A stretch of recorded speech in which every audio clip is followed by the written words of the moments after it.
Hello, Tar Heel Nation. Welcome back to another episode of UNC Hoops Talk. I'm your host, Dan DeWitt. The season is here. We're back to weekly podcasts. The Heels have their opening win. Everything looks good, but can get better. We're going to jump into the game. We'll talk a little bit about the exhibition. We'll preview the next two games this coming week, or that we have next coming week. Got a couple of new segments, so make sure you stick till the end of the episode to listen to those. Let me know, give me feedback on those if I should keep those, if you don't like them. And one of them for sure I need your guys' help with, so make sure you listen to the end of the show for that. Not a lot of news here, so we're going to jump into the games. Exhibition game-wise, I'm not going to go through the stats like I usually do.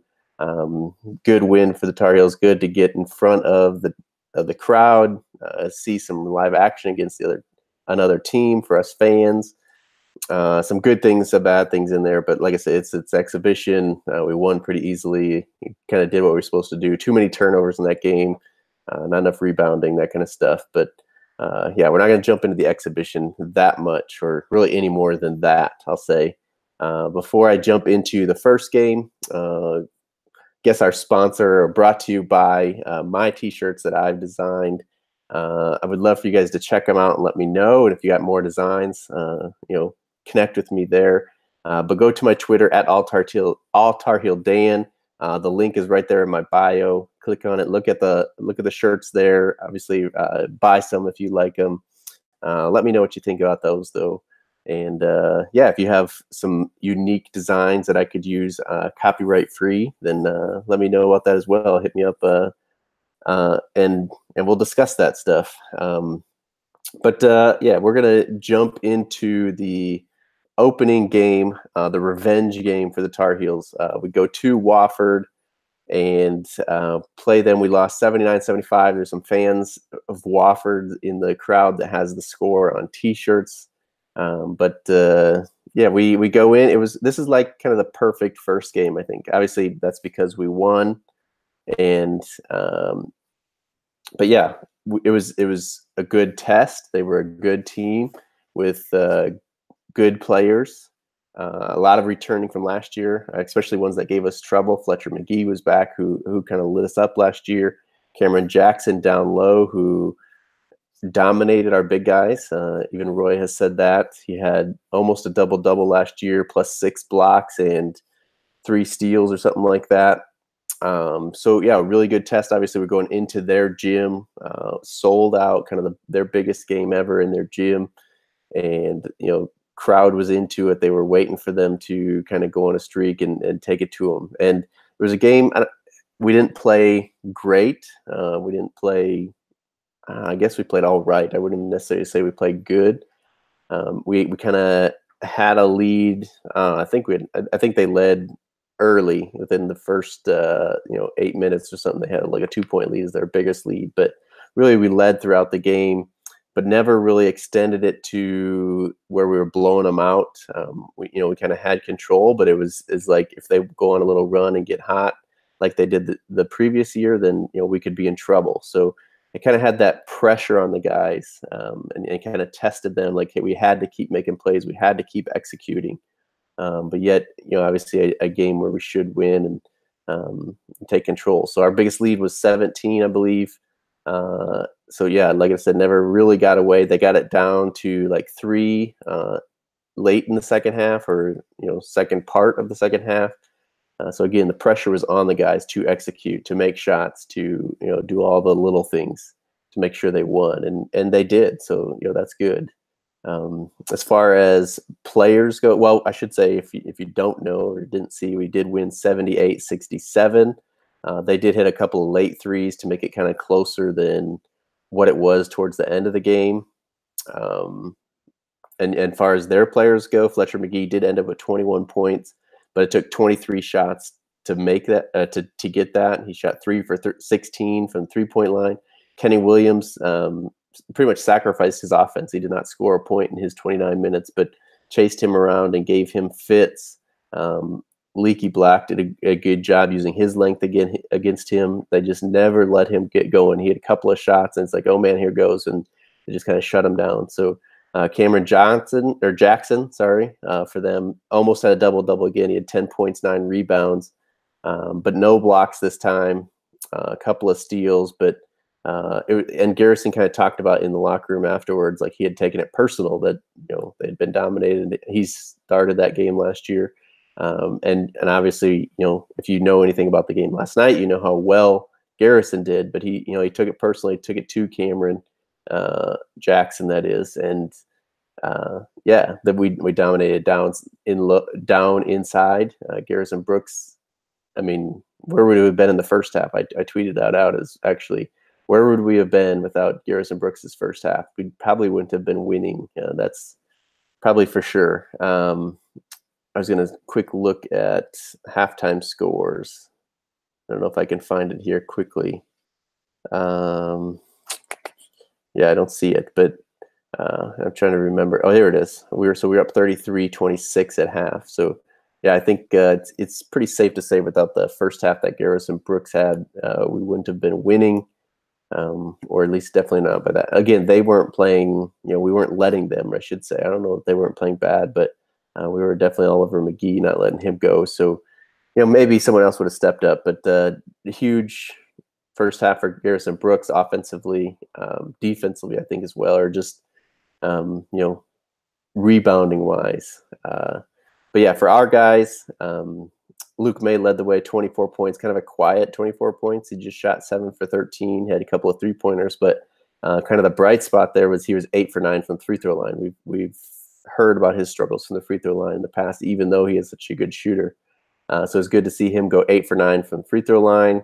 And he kind of just scores from every level, hits a couple of threes. He's got some, mid-range jumpers, and obviously he's driving to the hole. He's posting up.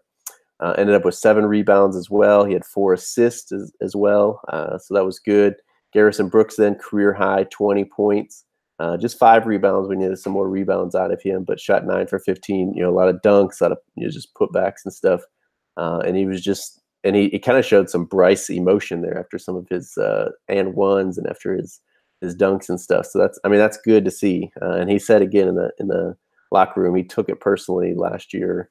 And really went after it this year and kind of solidified his spot as the start, showed why he's been starting or why he is starting, and, gave us reason to think that he should be starting. I kind of maybe shut up some fans about, who should be starting there. And everybody's kind of on the Sterling Manley train, but Brooks, again, took it personally, and obviously Roy knows what he's doing and has seen this stuff in practice. So that's good to see. Cameron Johnson, 17 points. He was 5 for 7 from the 3-point line. Just looks smooth.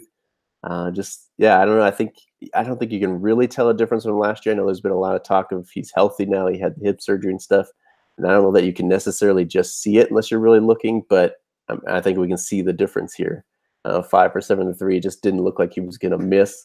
Also led us in rebounds. 8 rebounds, 5 of them offensive rebounds. So.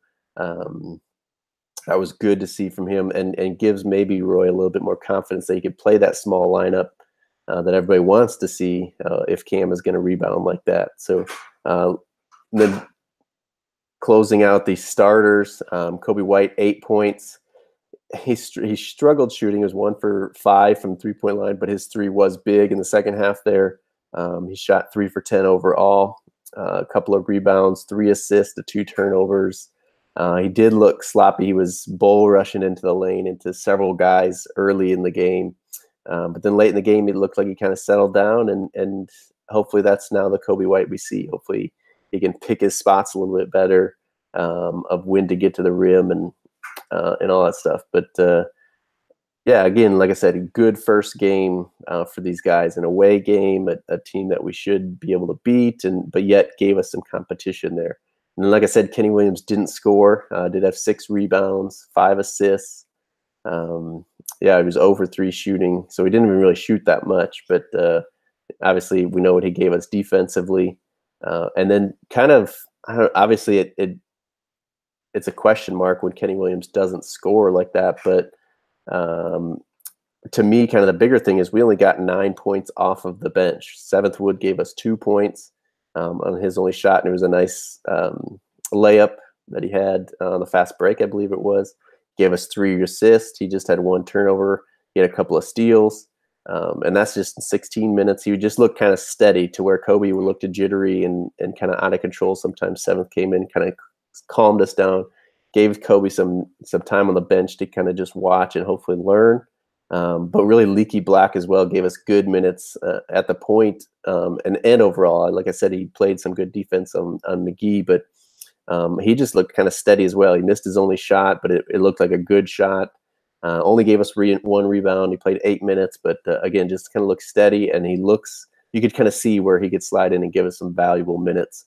And then Sterling Manley looked pretty bad in his 8 minutes. He did not look good. He missed his only shot. He just did not look comfortable. Missed a couple of free throws, just 2 rebounds. Yeah, he's got to get going here if he wants to, especially the way Brooks played. There was just a huge gap there last night between Brooks and Manley. So we'll see what comes of that. And then, of course, what everybody wants to hear about is Nasir Little. Played 20 minutes. So, of course, there's the whole he should be starting thing. But 3 for 5 shooting. He had a big 3 in the second half right after they had hit one. So 7 points. 3 assists from Nasir, a couple of blocks, and a couple of nice blocks they were early on. And again, I think there was a little bit of that. He's you could kind of see freshman first game on the road kind of thing, which will only be good for us later. But you can kind of see that in his game a little bit. But yet, again, you can see those flashes where he's going to give us what we kind of expect out of him and what we've seen in the All-Star games and stuff like that. And then rounding out playing time, Brandon Robinson got kind of, it was maybe I don't know if it was 1 stretch or 2 stretch, but 4 minutes. And I don't know, we need to see more out of Brandon as well. Took kind of a ill-advised shot, missed it, had a foul in there. It wasn't great, had a turnover, and just, I don't know. He's got some stuff to prove if we want to be a deeper team, like we've kind of said we're going to be, and like we can be.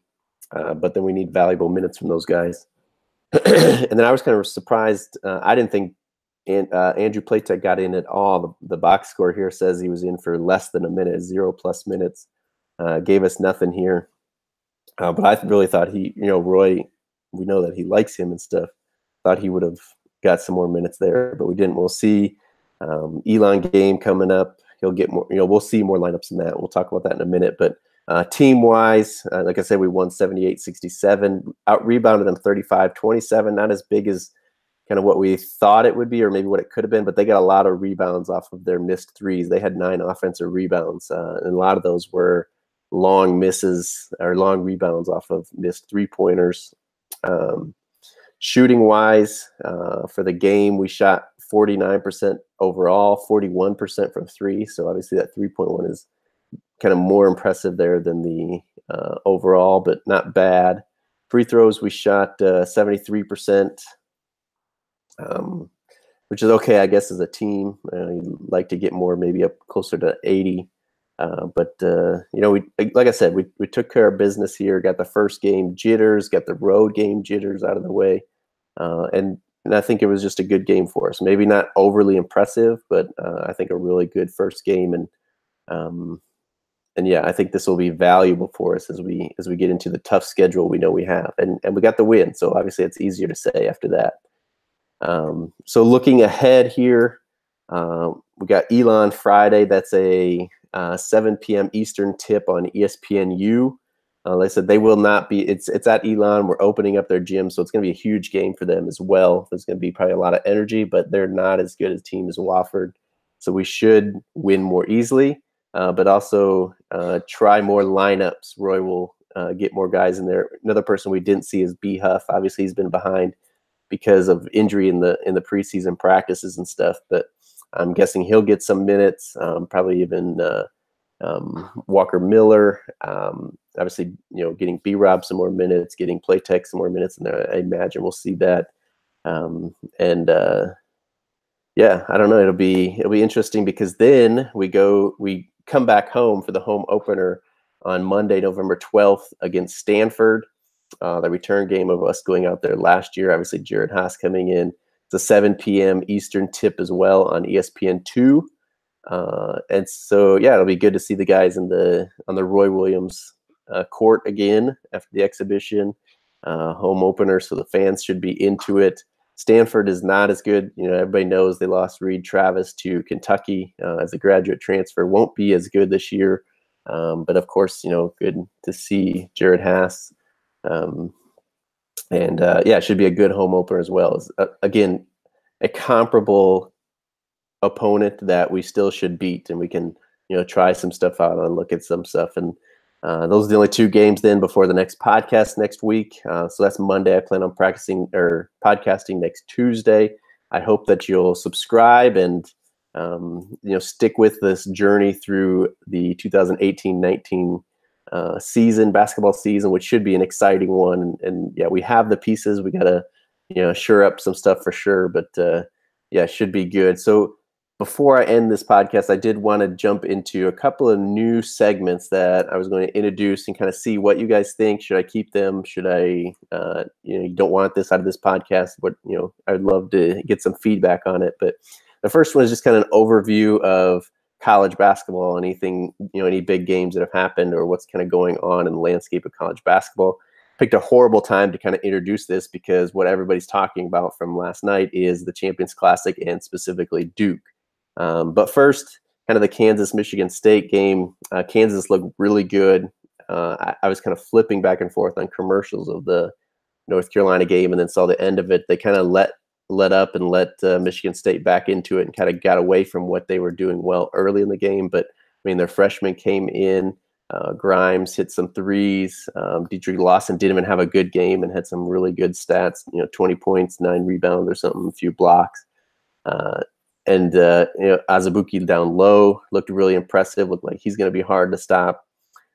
They did look like, obviously they looked like the number 1 team until we saw that second game where Duke just blew out Kentucky. But Michigan State's going to be all right. They play in the Big Ten. They'll probably win the Big Ten and they'll be all right. And they did fight back and they got it down to like 3 with under a couple minutes left and just couldn't hit the shots they needed to and didn't get the breaks. But that was if it was an entertaining game, one I would have liked to see more of if North Carolina wasn't playing. And then the second game was just crazy. Like nobody saw that coming. We had Kentucky, the number 2 preseason ranked team against Duke, the number 4 team, and everybody kind of was picking. I put polls out there. This one was a little more 50-50, but most people were picking Kentucky, and experts included. And Duke just came out and ran them off the floor like a middle school team. They were up by 30. I think they ended up winning by 34. The freshmen were impressive. RJ Barrett, 33 points. And again, he was getting to the rim. He was knocking down threes. They were getting in transition. Zion didn't even have an explosive game, ended up with 28 points. Just efficient. He was knocking down. He hit a couple of kind of mid-range long twos. He hit at least 1 3-pointer. Of course, we know how he gets to the rim, and it just looked like nobody could guard him. And then both their freshmen, Trey Jones, did a good job facilitating. Cam Reddish ended up with 22 points or something like that. So it was just crazy. They had, 59 points in the first half. They broke 100, and there was still 5 to 9 minutes left in the game. It was just crazy. And part of that is obviously they looked impressive. And this is a North Carolina podcast. I'm trying to stay as unbiased or, level headed as I can talking about Duke here. But the other part of it is Kentucky just did not look good. Their freshman Harrow was taking bad shots, especially early in the game, got them out of it. Allowed Duke to get into that transition. If a team slows it down, knocks down shots, Duke can't run like that. They didn't get it into Reed Travis. Like the whole point of them getting them, I thought, was to have a steady hand inside, and they just wouldn't get him the ball. Kentucky did not look good. Made Duke look even better. Obviously, both of those will probably balance out. Kentucky will probably look better throughout the season. Duke will not always look that good. Kind of quick landscape there. Again, it'll be interesting. Obviously, people are saying now after that, like who can guard Zion and stuff, but especially in the All-American games, I think we have the perfect guy to guard Zion, and that's Nasir Little. He did it in these All-American games. Maybe you say, Zion wasn't playing hard, whatever, but he's got the body. He can, I mean, he's not as big as Zion, but he can match up with him there. He's still quick. He's got long arms. I think he really can defend. Now, if that's what we do, I don't know. Obviously, they got other guys that we have to guard, RJ Barrett, Cam Reddish. We have to, especially if they're knocking down threes. That's the thing. Everything looks better when you're knocking down shots. Roy says that all the time. And they were knocking down shots last night. So they looked really impressive. But, that's kind of my quick college basketball landscape. The other news segment I wanted to throw in here was one actually that I heard in one of the podcasts that kind of got me into it was, oh man, now I'm going to blank on the name. I think it was in the Rafters or something, maybe just Rafters by, oh shoot, now I'm going, Andy. All right, let me look this up here real quick. But I had him on the podcast last year, and they wrote the book. It was Andy and Reed. They wrote the book Duke Sucks. There you go, Andy Bagwell. But they always did obviously they had the book all about, reasons why Duke sucks and stuff. And so every week on the podcast, they would do a Duke Sucks segment. And it was always great. And it was always kind of crazy to me how they could always come up with something, either Duke guys in the NBA or something, that the Duke players happen in their games and whatever. And so I just thought, I would love to bring that back since they aren't podcasts anymore. I did ask Andy. He gave me permission with a little bit of,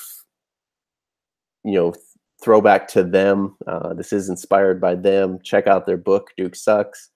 So maybe I say this is a sponsored by or brought to you by the Duke Sucks book and Andy and Reed who did that. But and this is where I need your guys' help as well. If you find something that just kind of shows why Duke sucks or something stupid they've done or one of their players have done or something going on at school, whatever, so that I have, hopefully content every week. I guess I'll only do this when I have something, but I think we can find something for every week. And actually, the first one I had is kind of old now, but kind of just proves the whole point. Is from Duke's Media Day, and Roy got asked about the whole FBI trial, corruption thing, and he just kind of said it's a blimp. It hasn't affected us. We've never lost a guy because he was getting paid or whatever. And then the very next day, like not even 24 hours later, it comes out that Zion Williamson's stepdad is asking Kansas for all of this stuff. Obviously, there's nothing about Duke.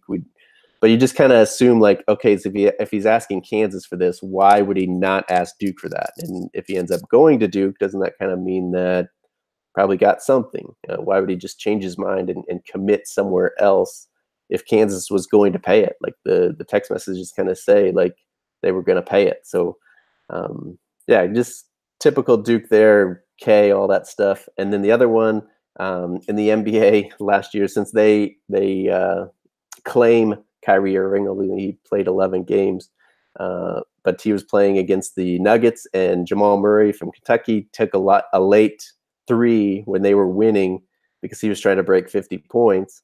And Kyrie Irving gets mad because he took that three and takes the ball and just chucks it up into the stands. Got fined for it and all that stuff. But another reason, just kind of shows Duke sucks. So, let me know what you think of those two new segments. And, of course, help me out with the Duke Sucks segment by sending me either by email or through Twitter, Instagram DMs, links to stories or just kind of the story in itself of why Duke sucks. And you can find ways to connect with me down in the description, but pretty much it's at AllTarHeelDan on Instagram and Twitter, email unchoops.talk@gmail.com. So I'm going to quickly, as I am recording this on YouTube live before it goes up on the podcast, and I always throw out if there's any questions or comments to put them up there. If you'd like to do that, make sure you subscribe and hit the little bell on YouTube, and you'll always be notified when I'm going live and recording, as I don't necessarily have a set time when I do it. And hopefully I'll get to do more night ones. I'm going to try to do more night podcasts. And so hopefully I get more interaction and feedback from you guys as well. And maybe hopefully get more fans to come on as well. So I know it's hard for people to do it during the day, but Coach Mike Brown Jr. is the only comment there right now. Says, "You're good, Dan. I like what you're doing" at the end of the cast. So appreciate that, Mike. I guess it's not really a question here, but I do appreciate that. I appreciate everybody for listening. hope you're subscribed. Hope you'll join me, and we'll unite Tar Heel Nation through this season and beyond. Yeah, thanks for listening, guys. I will see you guys next week, hopefully recording on Tuesday right after the Stanford game. But that is all I got for you guys this week. Go check out the t-shirts. Check the link in my bio and Twitter. And then also just make sure that you're listening, you're sharing, subscribing. But yeah, share it with friends and family, fellow Tar Heel fans. But that is all I got. I will talk to you guys again next week. Until then, go Heels.